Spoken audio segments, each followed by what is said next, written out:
Dick, you're our in-house luthier Mm-hmm.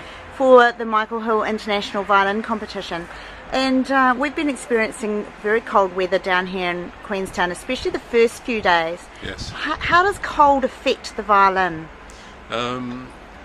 In several ways. Obviously a violin's made of wood, especially the top part of the violin, the belly of the violin, is made of a wood which is very susceptible to changes in humidity and changes in temperature as well. And dry weather tends to cause moisture to leach out of the instrument, therefore it becomes dry, and in extreme cases that can cause the glue seams on the instruments to sometimes fracture. If they can't let go, then sometimes the wood itself gets little splits. So the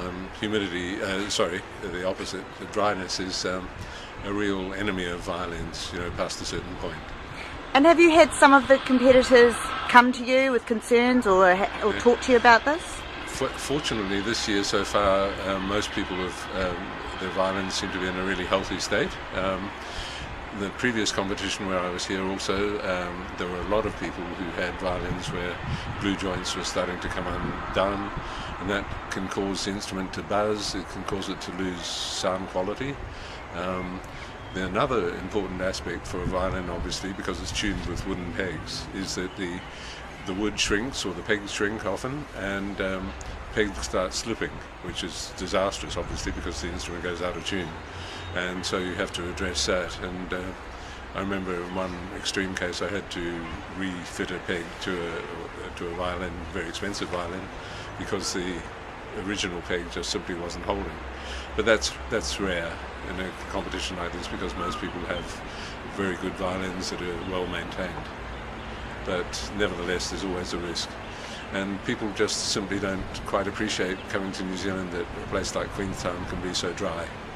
And so one of the things I always bring with me are humidifiers that can be inserted inside the violin to just provide a little degree of moisture that stops them drying out too much. And what about, so they go from Queenstown up to Auckland for the round 3 and the final, and again a change in atmospheric conditions, a change in humidity.